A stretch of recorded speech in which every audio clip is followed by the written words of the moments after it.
ठीक है। तो हमारे पास में क्या होता है, एक होता है एक्स एक्सिस, एक होता है वाई एक्सिस, और एक होता है हमारे पास में जेड एक्सिस होता है। तो जब भी हम किसी पार्टिकल को लिखते हैं ना, एक्स एक्सिस, वाई एक्सिस और जेड एक्सिस में, तो हम लोगों को तीनों का यूज करना होता है। एक्स एक्सिस को हम लोगों ने डिस्कस किया था, आई कैप से डिनोट करते हैं, थोड़ा सा तुम लोग को याद हो। वाई एक्सिस को हम लोग जे कैप से डिनोट करते हैं, और जेड एक्सिस को हम लोग के कैप से डिनोट करते थे। तो अगर तुमसे पूछेगा कि सर आर वन वेक्टर क्या होगा, तो सर आर वन वेक्टर सीधा लिखेंगे। अच्छा, ये ओरिजिन है, ओरिजिन का मतलब 0,0। तो आर वन वेक्टर क्या होगा सर, x1 आई कैप, सीधा लिख देंगे सर x1 आई कैप, प्लस में y1 जे कैप, और प्लस में z1 के कैप। यहाँ तक में कोई डाउट नहीं होना चाहिए। ठीक है। इसी तरह से अगर किसी ने बोला R2 वेक्टर लिखने के लिए, तो R2 वेक्टर क्या लिखोगे, वाई सॉरी x2 आई कैप, प्लस में y2 जे कैप, अब प्लस में z2 के कैप लिख देंगे। ठीक है ना। यहाँ तुम्हें तो कोई डाउट नहीं है। अब जो भी पूछेगा वो हम लोग कर देंगे। अगर हमसे पूछेगा डेल्टा आर, तो सीधा लिखेंगे R2 माइनस R1 वेक्टर। या तुमसे कभी कभी ना ऐसे पूछ देगा R12, इसका मतलब भी क्या होता है कि टू में से वन को घटाना। समझा कि नहीं समझा तुम लोग। अगर कभी कभी ना ऐसे लिख दे R21, इसका मतलब होता है कि वन में से टू को क्या करने का, सब्ट्रैक्ट करने का। मतलब क्या हुआ, टू पे वन के कारण। इसको पढ़ते हैं, ये सब बता रखा है मैंने आपको। तो अभी हम लोगों को डेल्टा आर सिंपली निकालना है। तो डेल्टा आर कैसे निकालोगे, बता सकते हो कोई तुम्हारे में से? चलो, नहीं बता सकते हो तो इधर देखो, delta R is equal to, हम लोगों ने लिखा R2 minus R1 vector. R2 की वैल्यू कितना है, x2 आई कैप, प्लस में y2 जे कैप, ऊपर लिख रखा है तो आप वहां से देख लेना, z2 के कैप। अब माइनस में इधर क्या लिखेंगे, R1 के जगह पे x1 आई कैप, प्लस में y1 जे कैप, प्लस में Z1 के कैप, Z1 के कैप। यहाँ से आई वाले को आई वाले के साथ में सब्ट्रैक्ट करेंगे, जे वाले को जे वाले के साथ में सब्ट्रैक्ट करेंगे, और के वाले को के वाले के साथ में। तो यहाँ से क्या आ जाएगा हमारे पास में, x2 माइनस x1 आई कैप, ठीक है ना, और प्लस में y2 माइनस y1 जे कैप, ठीक है ना। और इधर आ जाएगा हमारे पास में प्लस में Z2 माइनस Z1 के कैप। मतलब ये क्या हुआ ना कि एक में से दूसरे को हम लोगों ने सब्ट्रैक्ट कर दिया है। यहाँ पे माइनस का साइन था इसलिए। यहाँ तक में कोई डाउट नहीं है तो एक बार स्क्रीनशॉट ले लीजिएगा, और इसके बाद में आगे बढ़ते हैं। स्क्रीनशॉट अगर हो जाए तो उसके बाद में क्या करते हैं आपको पता है ना, तो वो कर लीजिएगा।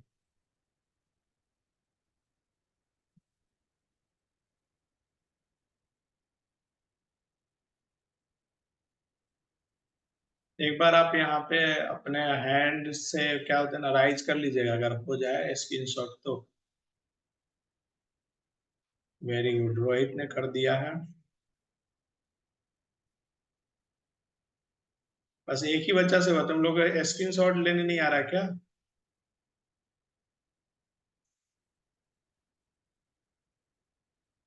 चलिए, हो ही गया होगा, इसका मतलब ये है।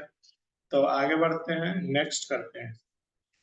ठीक है। अब हमारे को ना, जैसे कि हम लोगों ने पोजीशन वेक्टर पढ़ा था ना, तीन एक्सिसों में होते हैं, X axis, Y axis and Z axis.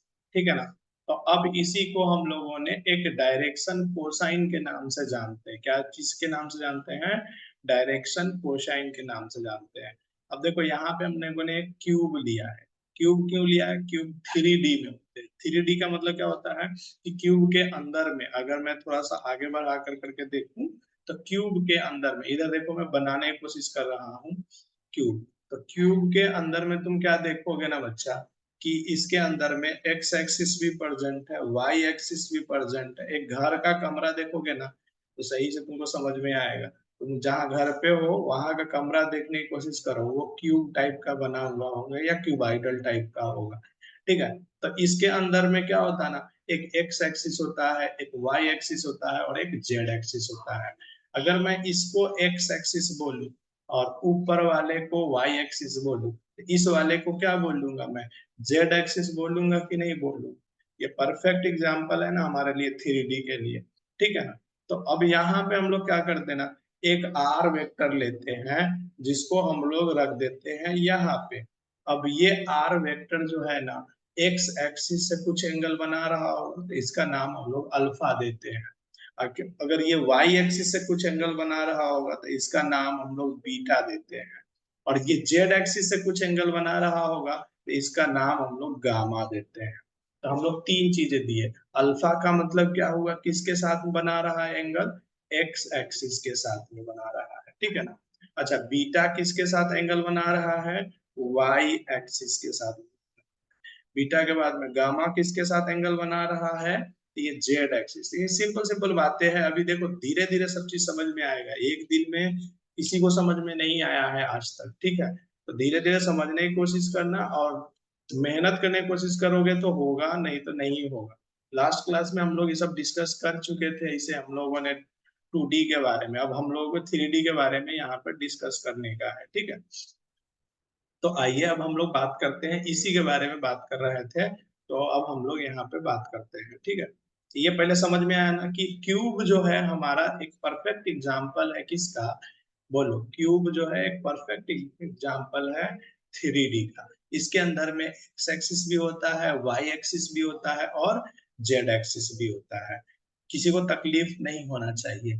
अब हमने एक आर वेक्टर रखा था इसके बीचों बीच में, जो एक्स में भी था, वाई में भी था और जेड में भी था। फिर से एक बार मैं समझाता हूँ, समझना। फिर से समझाने की कोशिश करता हूँ, ठीक है ना। कोई डाउट तो नहीं ना, अभी डाउट है तो बता दो एक बार, अगर किसी को भी डाउट है तो। ठीक है, ये रहा। फिर से मैं बनाता हूँ समझने के लिए, देखो। तो यहाँ पे हमारे पास में क्या हो गया, एक एक्स एक्सिस हो गया, एक वाई एक्सिस हो गया और एक हमारे पास में जेड एक्सिस हो जाएगा। देखना कैसे मैं बना रहा हूँ। ये हो गया हमारे को क्यूब। पहले तो हम क्यूब बना लेते सही से, फिर समझा देता हूँ, फिर आगे बढ़ूंगा। ठीक है, और इसके अंदर में ये वाला जो एक्सिस है और ये जो है और ये देखो तीन एक्सिस दिख रहा है। एक का नाम अगर एक्स देंगे तो दूसरे का नाम वाई देंगे और तीसरे का नाम जेड देंगे। और एक अगर मान लो कोई भी एक वेक्टर है यहाँ पे हमको रखना है, तो मैं वेक्टर को रखूंगा तो ये आर वेक्टर कहलाएगा। अच्छा, ये आर वेक्टर के बारे में तुम सोचो, तो ये एक्स में भी प्रेजेंट है, एक्स को हम लोग अल्फा बोलेंगे। अच्छा, ये बी वाई में भी प्रेजेंट है तो वाई को हम लोग बीटा बोलेंगे। और ये जेड में भी प्रेजेंट है तो जेड के साथ में ये एंगल कितना बनाएगा, गामा एंगल बनाएगा। ठीक है ना, तो यहाँ तक हमने कर दिया। एक बार देखो सही से, इसके बाद आगे बढ़ेंगे।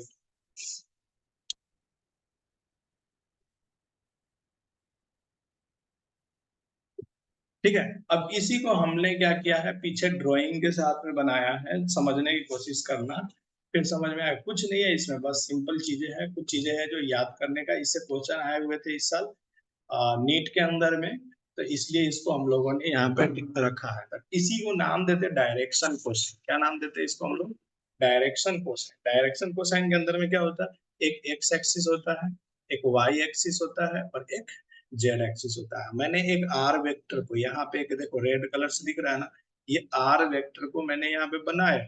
ये आर वेक्टर एक्स एक्सिस के साथ में अल्फा एंगल बना रहा है, वाई एक्सिस के साथ में बीटा एंगल बना रहा है और जेड एक्सिस के साथ में गामा एंगल बना रहा है। ठीक है, यहाँ तक हो गया। अब आर वेक्टर किस किस में प्रेजेंट है, एक्स में भी प्रेजेंट है, वाई में भी प्रेजेंट है और जेड में भी प्रेजेंट है। देख रहा है तुम लोगों को, एक्स वाई जेड तीनों में प्रेजेंट है। किसी को डाउट है तो पूछ लो। वेदिका, आपको कुछ पूछना है क्या? रोहित, कुछ पूछना है?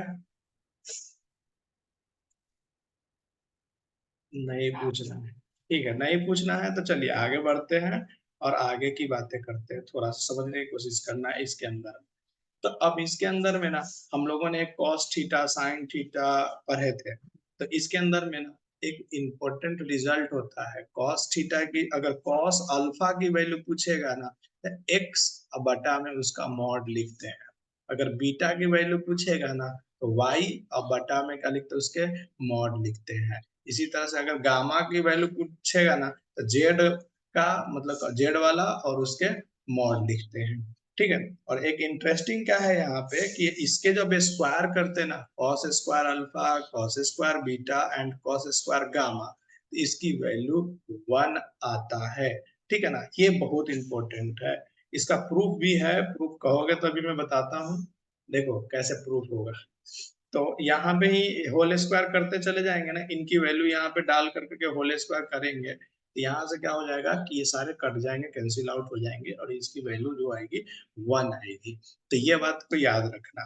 कभी कभी कॉस अल्फा को, जैसे कि इस साल के एग्जाम के अंदर में देखोगे ना, तो कॉस अल्फा को ना एल लिख दिया था, कॉस बीटा को एम लिख दिया था और कॉस गामा को आर एन लिख दिया था। और उसके बाद में पूछा L square plus M square plus N square की वैल्यू क्या होगी, तो इसकी भी वैल्यू क्या होगी, 1 ही होगी। क्योंकि हमने अभी पढ़ा था cos square alpha, cos square beta और कॉस स्क्वायर गामा, इनकी सारी की वैल्यू क्या होती है, 1 होती है। इसलिए इसकी वैल्यू क्या होगी, 1 होगी। बात समझ में आया यहाँ तक में? ये बहुत इंपॉर्टेंट है। लेकिन अगर किसी ने कल होकर कर करके sine square alpha, sine square beta, sine square gamma is equal to अगर 2 होगा तो इसकी वैल्यू क्या होगी, तो इसकी वैल्यू 2 होगी। ध्यान में रखना, ये स्क्रीनशॉट लो, बहुत इंपॉर्टेंट है ये एग्जाम के पर्पज से। ठीक है ना, तो इसका स्क्रीनशॉट ले लो, अच्छे से लेना, because this is the very very important for the exam purpose. तुम लोग माइक ऑन कर करके पूछ सकते हो, अगर किसी को कोई प्रॉब्लम है या कोई भी जैसा कि टॉपिक छूट गया हो तो तुम अपना टॉपिक बता सकते हो। तो मैं उसको अलग से कवर अप करवा दूंगा या वहां आऊंगा तो फिर करवा दूंगा। बस ये इसलिए ऑनलाइन क्लासेस इसलिए लगाया जा रहा है ताकि आपको आगे चल कर, जैसे ये आगे हम वहां पे आके पढ़ाएंगे तो थोड़ा फास्ट पढ़ा लेंगे ना, ताकि हमारा क्या हो जाएगा कि जल्दी जल्दी में कंप्लीट हो जाएगा सिलेबस। क्योंकि 1 महीने की छुट्टी है, अब 1 महीने की छुट्टी के बाद में आप समझते हैं ना कि फिर जल्दी जल्दी कर लीजिए। स्क्रीनशॉट हो गया या स्क्रीनशॉट हो गया तो हैंड राइज कर लीजिएगा, उसके बाद आगे बढ़ेंगे। चलिए इतने देर में तो ले ही लिए होंगे। ठीक है, वेरी गुड। एक ही बच्चा है, 2 ही बच्चा है जो जल्दी जल्दी कर लेता है। 3 बच्चा हो गए, तनुजा भी हो गई। चलो, आप लोग नहीं आता क्या ये करने? सर हमें नहीं आता है। सर मेरा पहली बार फोन ही छुआ है, बहुत लोगों तो पहली बार फोन ही देखे होंगे ना। ऐसी बात है ना, इसीलिए ऐसा हो रहा है। घर वाले फोन देते ही नहीं तुम लोगों को क्या? चलो आ जाओ, ऐसी मजाक था ये, ठीक है। रोहित बोल रहा है ये, रोहित कुछ नहीं बोला ना। चलो आ जाओ, तो अब हमारे पास में कुछ एग्जाम्पल है। अगर किसी बंदे ने बोला कि ए वेक्टर जो है हमारे पास में A X I cap A Y J cap और बी वेक्टर जो है बी एक्स आई कैप और बी वाई जे कैप है, समझा? तो ए प्लस बी वेक्टर क्या होगा, तुम जल्दी से निकाल के देखो। जल्दी से जो निकाल के बताएगा ना उसको हम क्या करेंगे ना, जो निकाल के बताएगा उसको हम लोग क्या करेंगे ना कि 10 रुपया इनाम देंगे। अब मेरे को सैलरी आ चुका है तो मैं 10 रुपया इनाम दे सकता हूँ।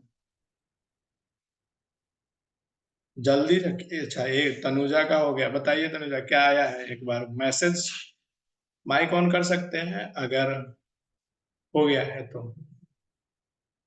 मेरा देखिए, मेरा जो है यहाँ पे कैमरा ऑफ है और बस केवल आवाज जा रहा है आपके पास से। चलिए, तो एक बच्चे ने यहाँ पे मैसेज भी कर दिया है क्या? चलिए ठीक है, बहुत अच्छा है। आ, 1 2 3, तो क्या आपका यही था क्या? देखना एक बार, मैं आंसर लिख रहा हूँ, अगर यही था तो सही है आपका। जैसे मैंने बोला ए एक्स आई कैप प्लस में ए वाई जे कैप, ठीक है ना, और प्लस में प्लस कर देंगे B X I cap plus में बी वाई जे कैप। अब हमने क्या किया, आई वाले को एक साथ ऐड करेंगे और जे वाले को एक साथ रखने का, तो यहाँ से क्या लिखेंगे, ए एक्स प्लस में बी एक्स, और इधर क्या लिख देंगे हम लोग, आई कैप। समझ में आया क्या? और ए वाई प्लस में बी वाई, और इधर क्या लिख देंगे हम लोग, जे कैप लिख देंगे। क्या यही आया था कि आप लोगों को? Very good. चलिए, बहुत अच्छा लगा कि आप लोगों का आंसर आ गया था। अनुश्री ने अपना मैसेज कर दिया, यस सर, वेरी गुड। तो ये बस अनुश्री, आपका गलत क्या था ना, कि ए वाई होगा यहाँ पे और बी वाई होगा। बट बहुत अच्छा लगा कि आपने टाइप किया इतना जल्दी में और फिर आपने मैसेज किया। मेरा भी हो गया था सर। Good, very good. अब तुम लोग जागे हो लगता है, इतने देर से तुम लोग सो रहे थे, अब मैसेज वैसेज कर रहे हो तो अब लग रहा है कि हाँ तुम लोग जाग गए हो। मजा भी आ रहा है पढ़ाने में। चलिए ठीक है, अब इसी तरह से ना बच्चा, अगला क्वेश्चन है कि ए ए वेक्टर माइनस बी वेक्टर भी कर ही दो ना। अगर इसको जल्दी से कर दो, ए वेक्टर माइनस बी वेक्टर, क्या लिखेंगे सर? वही चीज है, ए एक्स आई कैप प्लस में ए वाई जे कैप, और माइनस में इधर क्या लिख देंगे sir, B X I cap plus में बी वाई जे कैप। देखो, अब जिसका मैसेज पहले आएगा ना उसी को मिलेगा पैसा। अब हैंड राइट से पैसा नहीं, तनुजा हो गया, वेरी गुड। यही आया था क्या? देखना, मैं बता रहा हूँ, अगर ये आया था तो आपका सही है, अदरवाइज गलत है। ए x minus B X I cap, ठीक है ना? अच्छा, प्लस में ए Y minus B Y J cap. क्या यही आया था क्या? वेरी गुड, आ गया था। चलिए, बहुत अच्छा आया। प्रियंका का भी हो गया था, अनुश्री, सबका हो गया था इस बार। ठीक है, बहुत अच्छा लगा कि आप लोग क्वेश्चन सॉल्व कर रहे हैं। तो अभी 10 रुपया वाला था एक, अब 10 रुपया वाला नेक्स्ट होगा तब आप लोगों को बताया जाएगा। ठीक है, तो कुछ एग्जाम्पल थे तो हम लोगों ने एग्जाम्पल कर लिए हैं। अब कुछ यहाँ पे ये एग्जाम्पल एक बार स्क्रीनशॉट ले लीजिए ताकि हम लोग आगे की तरफ क्या आगे प्रोसीड करते हैं।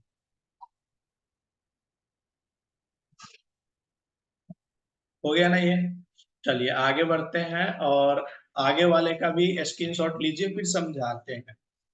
लॉज ऑफ वेक्टर एडिशन की बात, अगर किसी बंदे ने बोला कि लॉज ऑफ वेक्टर एडिशन करने, एक होता है कॉम्यूटेटिव लॉ। कॉम्यूटेटिव लॉ क्या बोलता है कि a प्लस बी अगर कहीं पे लिखा हुआ है ना, तो उसको उल्टा b प्लस ए भी लिखेंगे तो सेम ही वैल्यू आएगा, ऐसा बोलता है कॉम्यूटेटिव लॉ। तो ये लॉज ऑफ वेक्टर एडिशन इसको क्या करता है, वैलिड होता है यहाँ पे।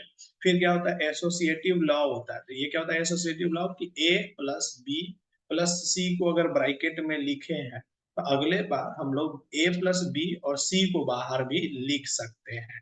ठीक है ना? तो ये भी मतलब कि वैलिड है। तो अगला क्या है, डिस्ट्रीब्यूटिव लॉ। क्या कहता है ये, कि अगर किसी भी एक स्केलर क्वांटिटी से ए प्लस बी को अगर हम मल्टीप्लाई करते हैं ना बच्चा, तो क्या होगा कि ये दोनों में, ए में भी मल्टीप्लाई होगा और बी में भी अलग से मल्टीप्लाई हो जाएगा। तो इसको हम लोग डिस्ट्रीब्यूटिव लॉ बोलते हैं। तो एक बार इसका स्क्रीनशॉट लो और फिर मैं एक एग्जाम्पल के तौर पे समझाने की कोशिश करता हूँ। हाँ रोहित, बताओ आपका क्या हुआ, कुछ समझ में आ रहा है ना? आना तो चाहिए, बस आपका हैंड राइज नहीं हो रहा, दिक्कत ये है।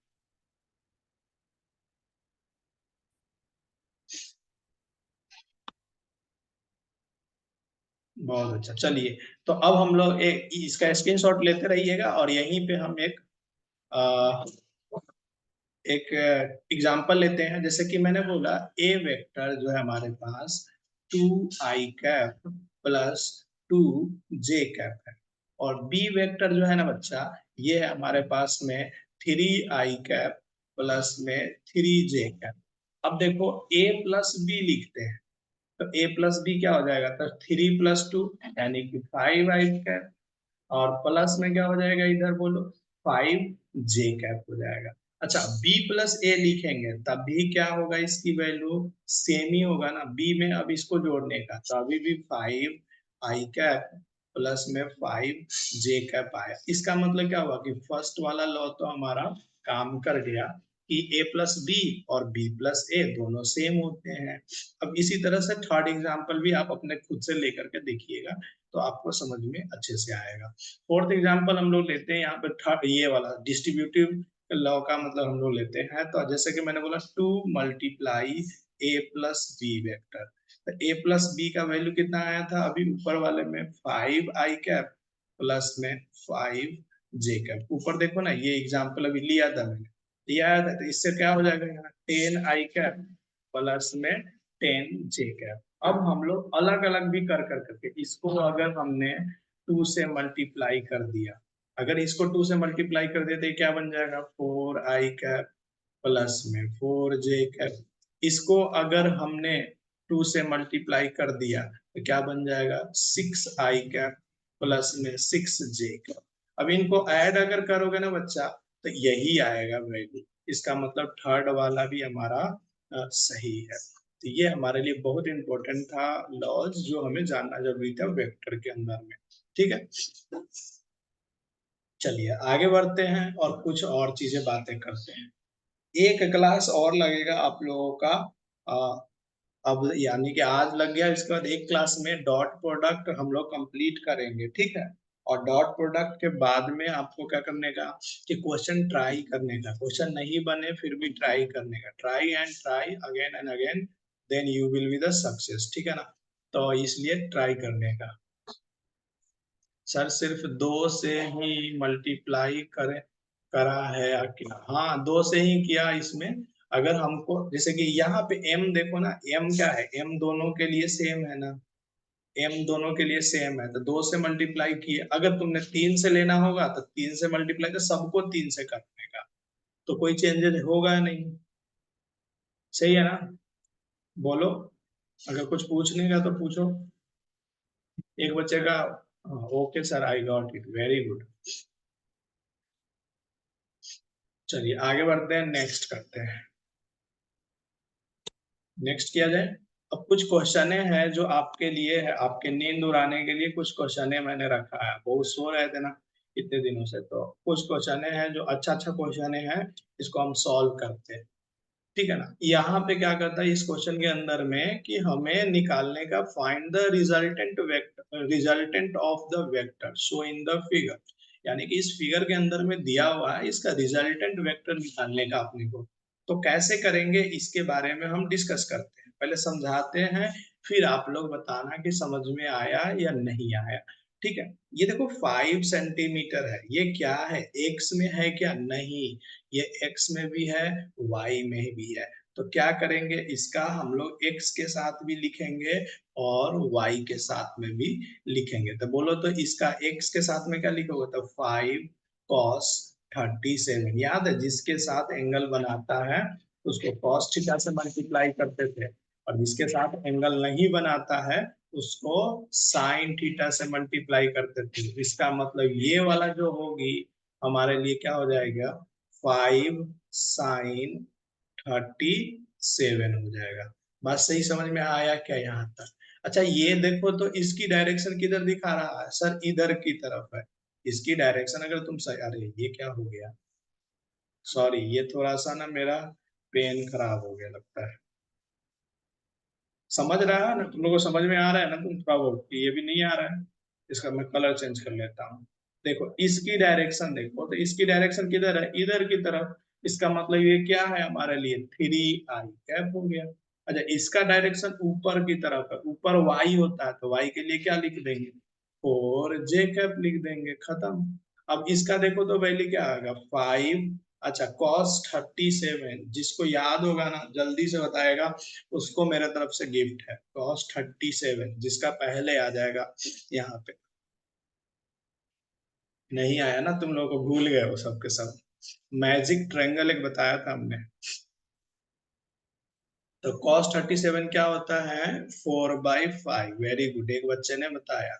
इसी तरह से sin 37 कितना होता है 3/5। यहाँ से इसको कैंसिल आउट करो, यहाँ से इसको कैंसिल आउट करो, तो ये देखो ये बचा क्या हमारे पास में 3j कैप बचा, और इधर क्या बचा हमारे पास में 4i कैप। इधर देखो तुम लोग, उधर क्या देख रहे हो, इधर देखो 4i कैप। अब आई वाले को आई वाले के साथ रख देंगे, वेरी गुड। आई वाले को आई वाले के साथ कर देते हैं, तो एक आई इधर है और एक आई इधर है, तो इसका मतलब हम लोग लिखेंगे आर का एक वेक्टर होगा, वो होगा 7 i कैप। क्या कि 4 भी इधर की डायरेक्शन में ही है, तो 4 और +3 7 हो जाएगा।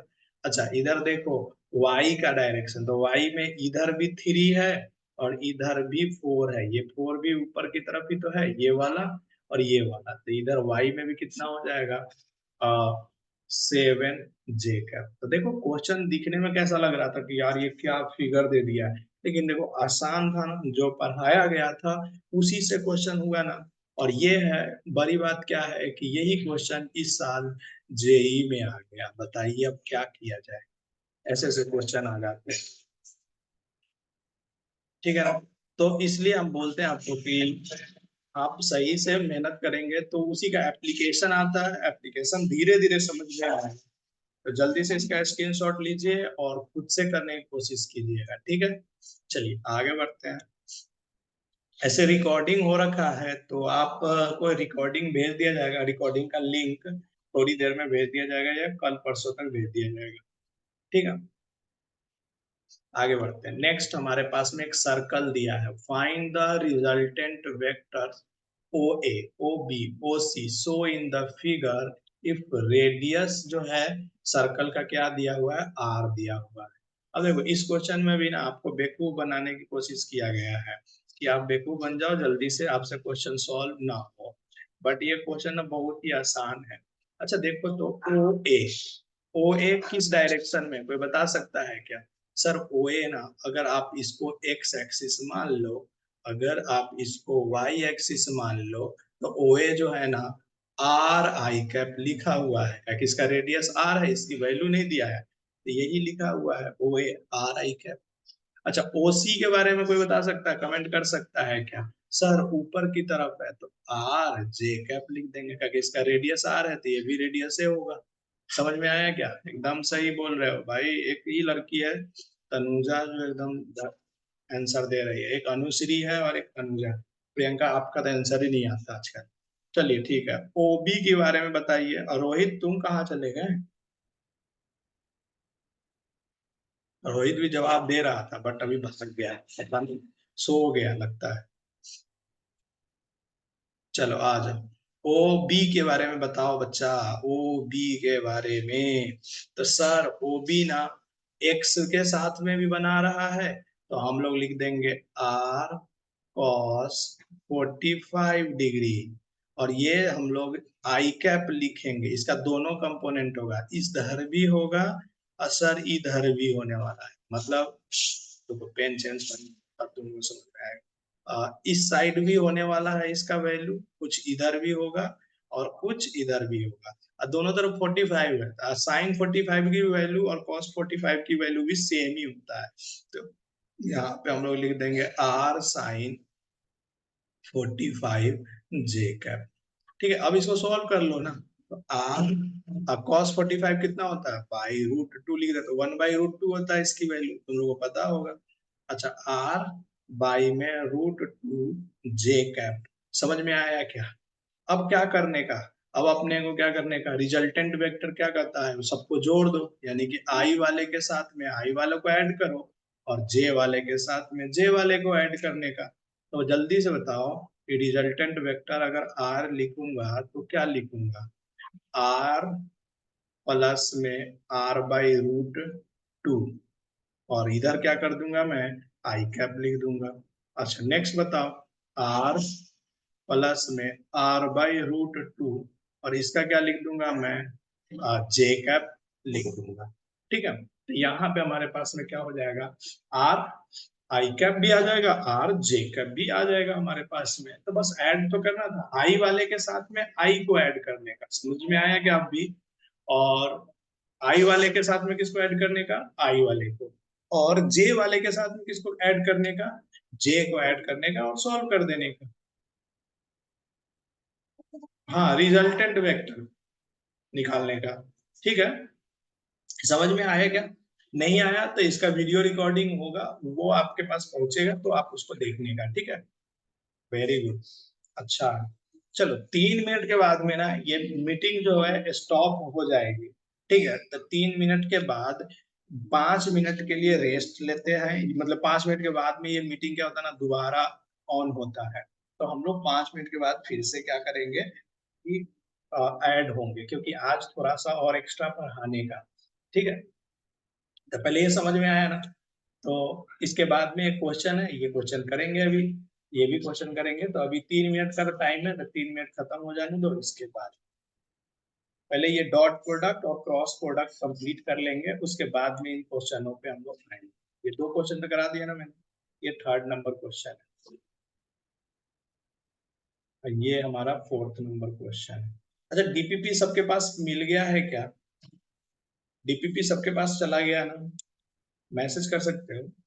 6th नंबर क्वेश्चन, ठीक है।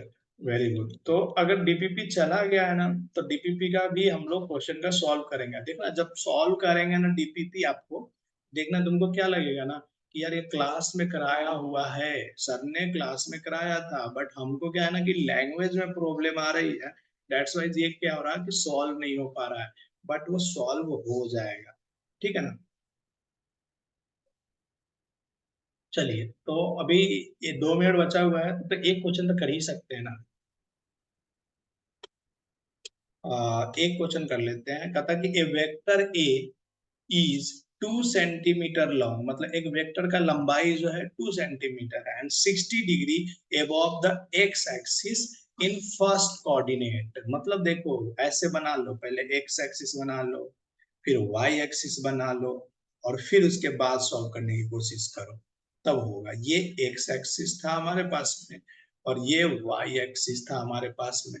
फर्स्ट कोऑर्डिनेट इसको बोलते हैं, शायद तुमको पता होगा। सेकेंड कोऑर्डिनेट इसको बोलते हैं, और थर्ड कोऑर्डिनेट इसको बोलते हैं, और फोर्थ कोऑर्डिनेट इसको बोलते हैं। अब कहता है कि 2 मीटर का एक बंदा है, 2 सेंटीमीटर का, ठीक है। वो रखा गया है यहाँ पे इस तरह से कि ये एक्स एक्सिस के साथ में 60 डिग्री बना रहा है। देखो लैंग्वेज में लिख दिया है, बट ये हम लोग कर रखे हैं क्वेश्चन। अच्छा, दूसरा बंदा बी है, जिसका नाम बी है। वो बंदा क्या है, 2 सेंटीमीटर का लॉन्ग है, लेकिन 60 degree below the x axis on the fourth coordinate. इसका मतलब क्या बोला, ये बंदा बी है अपने पास में, ठीक है ना। अच्छा, ये कितने डिग्री पे बना रहा है, ये भी एंगल, ये भी 60 डिग्री पे बना रहा है। यहाँ से भी ये 2 सेंटीमीटर का ही है। यहाँ तक तो समझ में आ गया ना। अब इसके बाद सॉल्व करने का है, तो रीज्वाइन करते हैं, उसके बाद इसको हम लोग सॉल्व करते हैं, फिर आगे।